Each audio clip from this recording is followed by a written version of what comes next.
Hi, this is Coach Pomai. Welcome to ICE Mental Game Training podcast number 11. It's all about getting out of your own way in competition. Before we start, for clarity in this article, I will use the U.S. qualifying sequence. Please substitute your federation's sequence of events.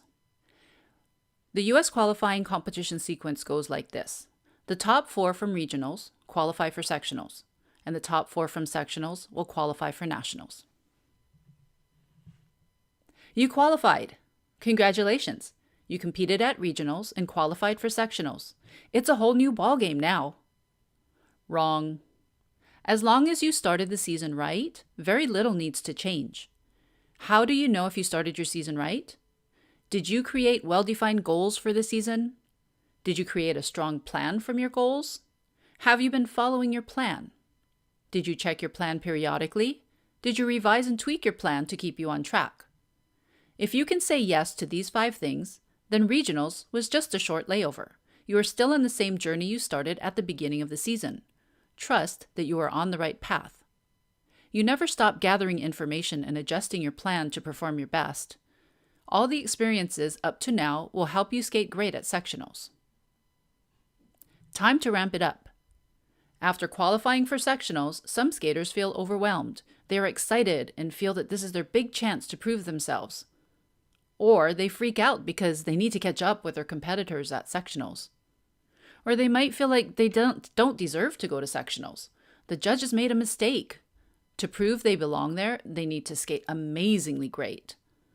This is what we call stinkin' thinkin'. It leads to low confidence, self-doubt, and lack of trust in skating abilities. Skaters, and some coaches, often feel like they need to ramp up or increase the intensity of practice. In other words, to cram for the exam. To have as much improvement as possible before the next competition.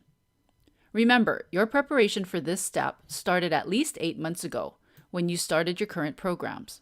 In fact, you started preparing your skills for this event when you started to take lessons. Every competition, every obstacle has helped you to prepare for this next challenge. All of this experience counts.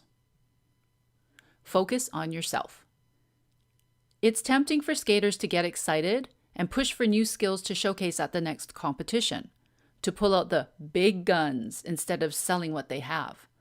We have all seen skaters that skate at regionals with 1 or 2 triples. No big deal. But when they get to sectionals, what?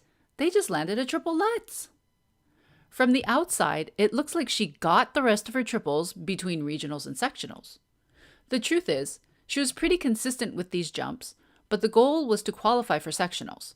To do that, the skater needed to skate clean, maximize points through solid jumps and high GOE. This strategy has the added benefit of building the skater's confidence. At sectionals, the plan is to build on that platform of confidence. The competitor has been practicing the jumps all season long.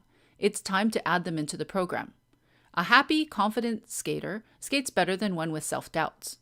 This was a planned strategic move. Between the first and second qualifiers in North America, there is 2 to 3 weeks between competitions. I would argue that most of the skills the skater has will remain the same between the 2 competitions. 2 weeks or 3 weeks is not enough time to make drastic changes in a program. Little tweaks in choreography and elements can help to gain points, but only if the skater is able to make the shift easily. Back to mental game basics. You want to skate your best at sectionals. Cramming doesn't work. You need to continue to maintain and build on the momentum you created at regionals. A skater who is prepared and confident will skate better than an anxious skater. Make the most of your practice between competitions. Show up with the right mindset. Deal with any overwhelm by breaking down your tasks into smaller chunks. Go back to your mental game fundamentals. Pay attention to your mood. Deal with any self-doubts or worry about results right away with your mental game techniques. Make sure that you create time for adequate rest and recovery. After giving your all at regionals, you need to recharge before the next competition. Physical recovery is important, and you probably have a good handle on that. Massage, acupuncture, cryotherapy, sleep, hydration, and nutrition renew and refresh the mind and body. Make sure that you also allow for mental relaxation and recovery. Take a break from skating-related planning, thoughts, and conversations for a day or 2 after competition. Take a break. Go out and enjoy nature. sit on a beach or a bench and watch a sunset. Take a short hike or have a picnic. Action plan. Number 1, review your plan. Remember that you are not starting from scratch. You are continuing your journey. Number 2, pick up where you left off and get back into the groove. Your plan has worked so far. Trust it to keep on working for you.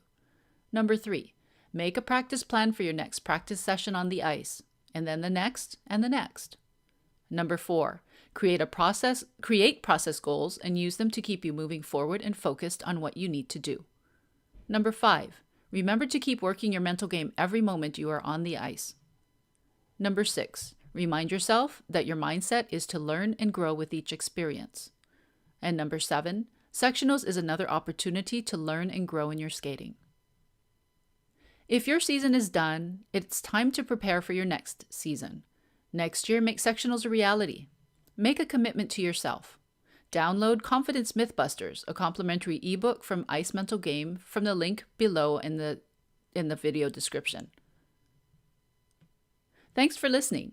If you want to learn more, you can find us at icementalgame.com or like our page on Facebook at icementalgame. Until next time, this is Coach Pomai saying aloha and happy skating.